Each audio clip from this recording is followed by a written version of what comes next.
देख रहे हैं Ss4 न्यूज। प्रत्येक खबर पहुंचाए आप तक। इंडिया और विशेष रूप से कोविड-19 से प्रभावी सभी लोगों और परिवारों के प्रति पहले जनवरी में और फिर पिछले महीने हम आपकी भारत यात्रा की प्रतीक्षा कर रहे थे, लेकिन दुर्भाग्यवश दोनों ही बार यात्रा स्थगित करनी पड़ी। हमारी आज की मुलाकात आपकी भारत यात्रा का स्थान नहीं ले सकती है। एक मित्र के नाते मेरा आपसे आग्रह है कि स्थिति सुधरने के बाद आप शीघ्र सपरिवार भारत यात्रा का प्लान करें और हमारा आतिथ्य स्वीकार करें। एक्सेलेंसी, भारत ऑस्ट्रेलिया संबंध विस्तृत होने के साथ साथ गहरे भी हैं और यह गहराई आती है हमारे shared values, shared interest, shared geography और शेयर्ड ऑब्जेक्टिव्स से। पिछले कुछ वर्षों में हमारे सहयोग और तालमेल में अच्छी गति आई है। यह सौभाग्य की बात है कि हमारे संबंधों की बागडोर का एक छोर आप जैसे सशक्त और विजनरी लीडर के हाथ में है।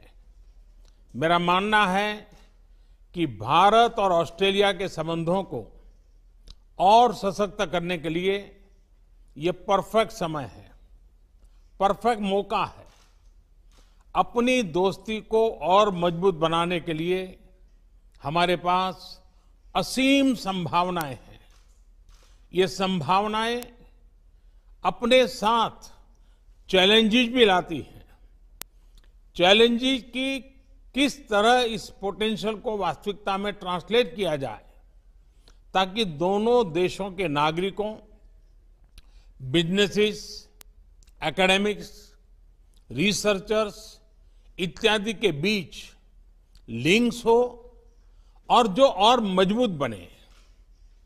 कैसे हमारे संबंध अपने क्षेत्र के लिए और विश्व के लिए एक फैक्टर ऑफ स्टेबिलिटी बने, कैसे हम मिलकर ग्लोबल गुड के लिए कार्य करें, इन सभी पहलुओं पर विचार की आवश्यकता है। एक्सेलेंसी, समकालीन विश्व में देशों की एक दूसरे से अपेक्षाएं और हमारे नागरिकों की हमसे अपेक्षाएं बढ़ गई हैं। डेमोक्रेटिक वैल्यूज को शेयर करने के नाते हम दोनों देशों का कर्तव्य है कि इन अपेक्षाओं पर हम खरे उतरे और इसलिए वैश्विक कल्याण के मूल्य जैसे लोकतंत्र, rule of law, freedom, mutual respect, international institutions का सम्मान और पारदर्शिता आदि को अपहोल्ड करना और प्रोटेक्ट करना हमारी सैक्रेड रिस्पॉन्सिबिलिटी है। यह एक प्रकार से भविष्य के लिए हमारी धरोहर है।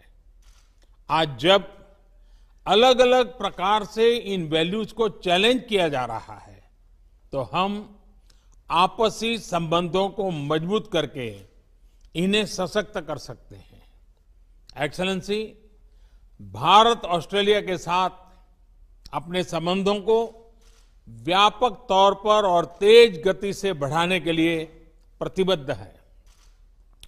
यह न सिर्फ हमारे दोनों देशों के लिए महत्वपूर्ण है बल्कि इंडो पैसिफिक क्षेत्र और विश्व के लिए भी आवश्यक है। मुझे प्रसन्नता है कि हमारे विभिन्न इंस्टीट्यूशनल डायलॉग्स हमारे संबंधों को और सब्सटेंस प्रदान कर रहे हैं। दोनों देशों के बीच निरंतर उच्च स्तरीय एक्सचेंजेस भी हो रहे हैं। व्यापार और निवेश भी बढ़ रहा है, लेकिन मैं ये नहीं कहूंगा कि मैं इस गति से, इस विस्तार से संतुष्ट हूं। जब आप जैसा लीडर हमारे मित्र देश का नेतृत्व कर रहा हो तो हमारे संबंधों में विकास की गति का मापदंड भी एम्बिशियस होना चाहिए। मुझे बहुत प्रसन्नता है कि आज हम अपने द्विपक्षीय संबंधों को कॉम्प्रिहेंसिव स्ट्रेटेजिक पार्टनरशिप के रूप में अपग्रेड कर रहे हैं। वैश्विक महामारी के इस काल में हमारी कॉम्प्रिहेंसिव स्ट्रेटेजिक पार्टनरशिप की भूमिका और महत्वपूर्ण रहेगी। विश्व को इस महामारी के आर्थिक और सामाजिक दुष्प्रभावों से जल्दी निकालने के लिए एक कोऑर्डिनेटेड और कोलैबोरेटिव अप्रोच की आवश्यकता है। हमारी सरकार ने इस क्राइसिस को एक अपॉर्चुनिटी की तरह देखने का निर्णय लिया है। भारत में लगभग सभी क्षेत्रों में व्यापक रिफॉर्म्स की प्रक्रिया शुरू की जा चुकी है। बहुत जल्द ही ग्राउंड लेवल पर इसके परिणाम देखने को मिलेंगे। इस कठिन समय में आपने ऑस्ट्रेलिया में भारतीय समुदाय का और खास तौर पर भारतीय छात्रों का, हमारे स्टूडेंट्स का जिस तरह ध्यान रखा है, उसके लिए मैं विशेष रूप से आपका आभारी हूं। एक्सेलेंसी, मैं इस वर्चुअल समिट के माध्यम से आपसे बात करने के लिए, इस अवसर के लिए मैं फिर से एक बार आभार व्यक्त करता हूं। अब मैं चाहूंगा आपका रिमार्क सुनने के लिए मैं भी उत्सुक हूं। मैं आपको निमंत्रित करता हूं अपनी बात बताने के लिए। Well, thank you, Your Excellency. Namaste. It is tremendous to be able to join with you again, as we have done on quite a number of occasions, but for the first time to do this in this format. And it doesn't surprise me that this is how we would continue to seek to meet in these circumstances, when you were the one who started the hologram, when you were campaigning many years ago. And so if maybe the next time we can have a hologram of Your Excellency here in Australia, and likewise we could have President Jokowi as well, because he similarly used that technology. And with a country as vast as yours, you have always been a pioneer in the area of technology for India, and today is another good example of that. Your Excellency, can I thank you for your leadership, not just within India but more broadly throughout the G20, the Indo-Pacific, and the stabilising and constructive and very positive role that you have played in these very difficult times. Together with our friends such as Prime Minister Abe, this has been so important in our region, and to provide that steadying and stabilising and wise influence during what is an incredibly difficult time for all of our countries. And we wrestle with those challenges each and every day. Can I also convey our deepest condolences to all of those impacted by Tropical Cyclone Amphan. This is, together with all of the other difficult issues that are being faced, our condolences are with you for that terrible event, and of course the industrial accident at Vizag. These are issues that are unrelated, obviously, to the COVID-19 challenges, but they still come and they still test us, and once again you've proved more than the measure of those tests. Our relationship is exactly as you've said. It is a very, very comfortable relationship. It is a very natural relationship, so much in common, so much shared, if not in language always, certainly in the things that matter and the values that we hold. And we both seek to champion those values together in our region, and independently as very proud sovereign nations and very vibrant liberal democracies as well. And I think we hold that flag up very proudly, each of us. But when those flags come together in the way they have now, and have for some time, we're only full of ambition, as you said, for what can be achieved in our relationship. And between us, I have no doubt, and with our excellent foreign ministers and trade ministers and others, defence ministers and others, we can achieve a lot in the years to come. In the Indo-Pacific, we are committed to an open, inclusive, prosperous Indo-Pacific, and India's role in that region, our region, will be critical in the years ahead. The cultural links that we enjoy between our countries are well known. And what, though, I am even more excited about, Your Excellency, is that it's time for our relationship to go broader and to go deeper. And the things we are speaking of today, I greatly regret that we could not do them in person on not just one but two occasions. And I thank you very much for the invitation to join, for Jenny and I to join you in the future. I know she's very much looking forward to it, and so we thank you. She'll be pleased when I tell her tonight, when I get on the phone, that Narendra has invited us again, and she'll be very pleased about that. So we'll look forward to doing that when we can all travel. But I suspect there'll be perhaps some other opportunities where we will meet. I understand perhaps at the G7 with that going ahead later in the year, and other events as we draw to the close of the year. Today, science and technology, a new special grant round between our two countries for a program that is really joining our scientists together. This is exciting. A joint declaration on a shared vision for maritime cooperation in the Indo-Pacific. We share an ocean, and we share responsibilities for that ocean as well.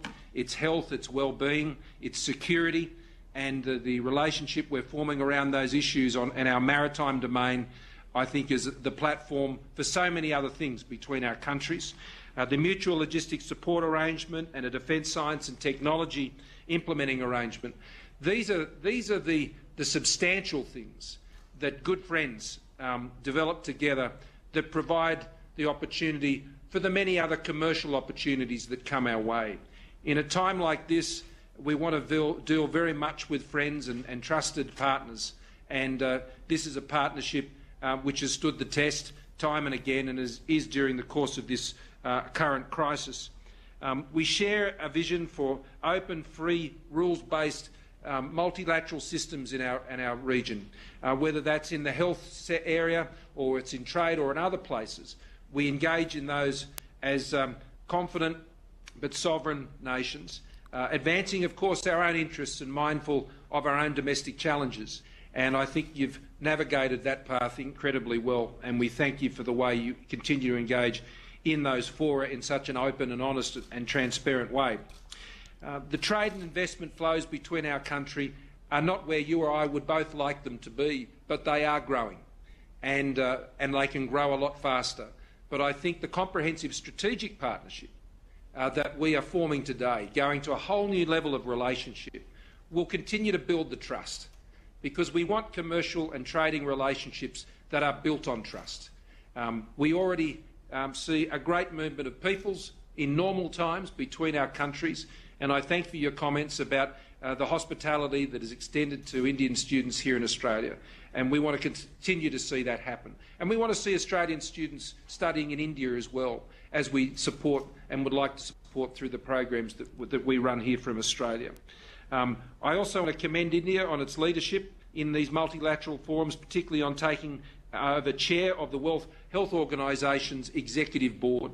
This is a very important time to be chairing that executive board, and I have no doubt that the way that will be led under India's leadership will be critical to how we deal with the many difficult problems that we are encountering globally, particularly in the health area.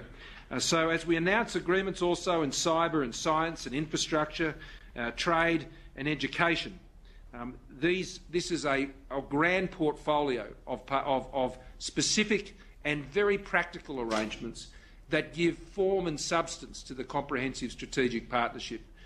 You and I have both, you for much longer, have been dealing in these international issues for a long time, and there are many relationships and partnerships, but we know they don't come to anything if we don't put in the practical building blocks and agreements that sit under the relationship that actually contribute to the prosperity and the progress of the relationship between our two countries. So today is a very good opportunity to extend that. It will be extended also in the agreement that we have to commit to Foreign and Defence Ministers meeting in a regular 2+2 format. I think that's a great step forward. The relationship also we have with partners in the region, particularly Japan, Indonesia, Vietnam, the United States, others, is very important, and we are both enthusiastically pursuing those bilateral relationships, but increasingly in multilateral fora, both informally and formally. That is providing, I think, a basis of stability in our region which we can all share in and we can drive the prosperity from. So I look forward to this first Australia-India Leaders Virtual Summit today. I wish I could be there for what has become the famous Modi hug, and while not, and be able to share my samosas, which I thank you for. We had a bit of fun with that on the weekend. So next time it'll have to be the Gujarati Kishti, which I know is a keen favourite of yours, and you've mentioned to me before. So I'll try that out in the kitchen before next time we meet in person. Thank you, media. For news प्रत्येक Ss4 news channel को like share और subscribe